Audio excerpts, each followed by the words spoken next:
November 1944. The Lorraine region of France. Rain hasn't stopped for 11 days. The fields outside Metz have turned into a gray soup of mud, blood, and shrapnel. Somewhere in this misery, a young black American soldier named James Turner lies on a stretcher, his uniform soaked through with a mixture of rainwater and his own blood. A piece of German artillery has torn through his left leg and peppered his torso with fragments. He's conscious, barely, staring up at the canvas ceiling of a field hospital that smells like iodine and wet wool. He's been waiting for treatment for over an hour, and the reason he's still waiting has nothing to do with the severity of his wounds. It has everything to do with the color of his skin. What happens next in this tent will travel up the chain of command with unusual speed, landing on the desk of one of the most controversial, volatile, and effective generals in American military history. And his response will be something nobody in that hospital sees coming. But to understand why this moment matters, you need to understand something most people get wrong about World War II. We tell ourselves a clean story. The Allies were the good guys, fighting against the ultimate evil of Nazi racism. And that's true, but it's also incomplete. Because the army that crossed the Atlantic to defeat fascism was itself one of the most racially segregated institutions in America. Black soldiers fought in separate units. They ate in separate mess halls. They slept in separate barracks. They bled the same blood on the same battlefields. And then they were treated as something less than equal when the shooting stopped. So what happened when those two forms of racism, the enemy's and our own, collided in the same room? By 1944, roughly 1 million African Americans were serving in the United States military. Most were assigned to support roles: transportation, supply, construction. The 761st Tank Battalion, the 92nd Infantry Division, the Tuskegee Airmen, these units had to fight twice, once against the enemy and once against their own military's conviction that black men couldn't fight. Private James Turner wasn't part of a famous unit. He was one of thousands of black soldiers attached to 3rd Army logistics and support operations during the brutal push through the Lorraine. The kind of soldier whose name doesn't end up in history books. The kind of soldier who drives supply trucks through roads cratered by artillery, who unloads ammunition under fire, who does the unglamorous, essential work that keeps an army moving. And on this particular November day, a shell didn't care what color he was. Turner was brought to a field medical station near Metz. The facility was overwhelmed. Casualties from the fighting around Fort Dryant and the broader Metz offensive were pouring in faster than surgeons could operate. In the chaos of triage, German prisoners of war who had medical training were sometimes pressed into service, a common and legally permissible practice under the Geneva Convention. Captured medical personnel could be retained to care for wounded from both sides. This is where a German nurse enters the story. Her name has been lost to the bureaucratic fog of wartime records, but her actions were documented clearly enough. When Turner was brought to her station for preliminary wound care, she refused. She would not touch him. She would not clean his wounds. She would not administer basic aid. Her objection, stated plainly and without apparent shame, was that she would not treat a black man.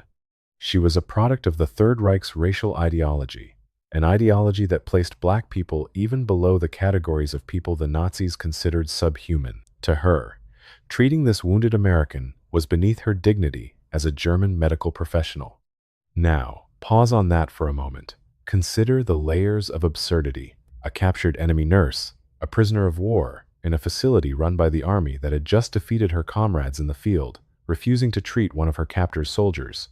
The arrogance is almost incomprehensible. But it wasn't just arrogance. It was ideology so deeply embedded that even captivity, even the complete collapse of her military position, couldn't shake it loose. Word of the refusal moved fast. In a field hospital, there's no privacy. Other medical staff witnessed it. Reports were filed. And in the Third Army, reports had a way of reaching the top with remarkable efficiency because the man at the top demanded it. General George S. Patton, Jr. was many things. Profane, brilliant, theatrical, ruthless. He wore ivory-handled pistols and polished his helmet until it gleamed. He believed in reincarnation and was convinced he'd fought as a Roman legionnaire in a past life.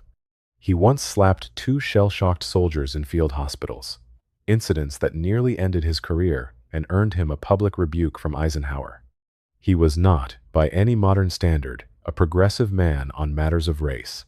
He was a product of his time and his class, a wealthy Californian raised in the traditions of the old American military aristocracy. But here's the thing about Patton that most people miss. He had one conviction that overrode almost everything else. He believed in his army. He believed that every man under his command, regardless of where he came from or what he looked like, belonged to the Third Army. And the Third Army was, in Patton's mind, the finest fighting force the world had ever seen. An insult to one of his soldiers was an insult to him personally. An insult from a defeated enemy was intolerable. Here's what makes Patton's response so striking. He didn't file a memo. He didn't refer the matter to a committee. He issued a direct, unambiguous order.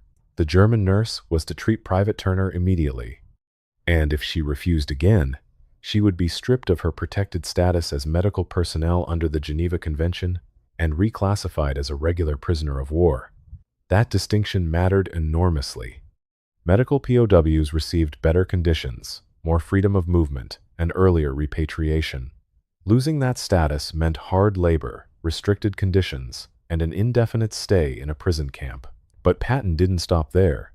He ordered that all German medical prisoners in Third Army facilities be informed of a new standing policy. They would treat every wounded soldier brought to them, regardless of race, nationality, or any other consideration. Refusal would result in immediate reclassification and disciplinary action. No exceptions, no appeals. The nurse treated Turner. There's something almost cinematically satisfying about that outcome.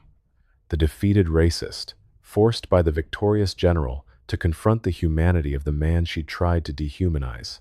But the real story is more complicated than that, and more important. Because here's what Patton didn't do. He didn't desegregate his army. He didn't issue a proclamation about racial equality. He didn't challenge the fundamental structure that kept black soldiers in separate units, that denied them promotions, that treated them as second-class warriors in their own military. Patton's intervention was about authority and discipline, not ideology. He wasn't making a statement about civil rights. He was making a statement about who gave orders in the Third Army. And yet, the effect on the ground was real. James Turner received medical treatment. His wounds were cleaned, his leg was stabilized, his shrapnel wounds were dressed. He survived. Other black soldiers in Third Army medical facilities were, at least in theory, protected by Patton's order from similar treatment by German medical prisoners. Does it matter why a man does the right thing, if the right thing gets done? This tension between Patton's personal limitations and his institutional actions is what makes the story worth telling. History rarely gives us pure heroes. It gives us flawed, contradictory people who occasionally rise above their own prejudices, sometimes for noble reasons and sometimes for selfish ones.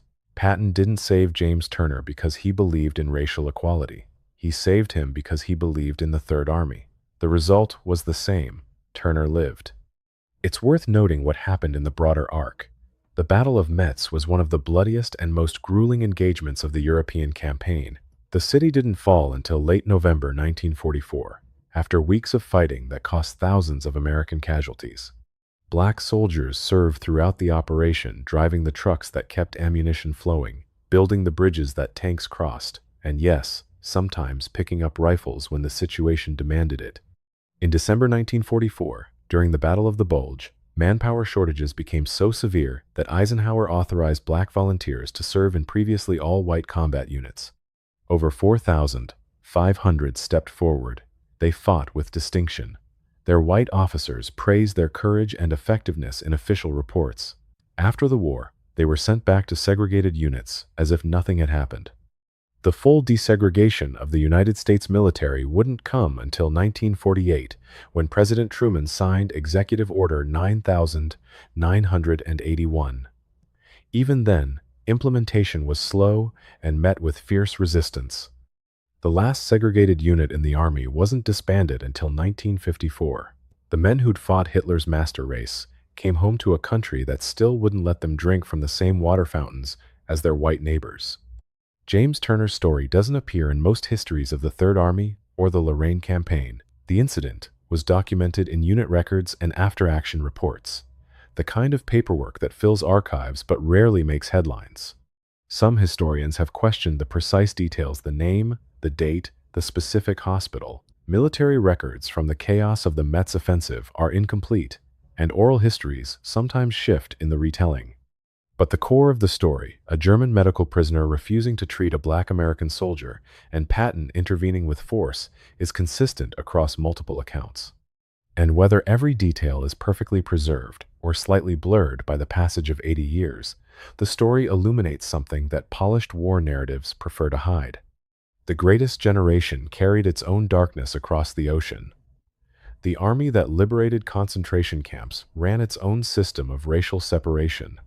And sometimes, the most meaningful acts of justice came not from saints, but from deeply imperfect men who, for one moment, in one muddy field hospital in eastern France, decided that a soldier was a soldier. James Turner went home after the war. He went home to an America that hadn't yet decided whether he was fully American. Patton never made it home at all. He died in December 1945 from injuries sustained in a car accident in Germany just months after the war ended. The German nurse's name was never recorded.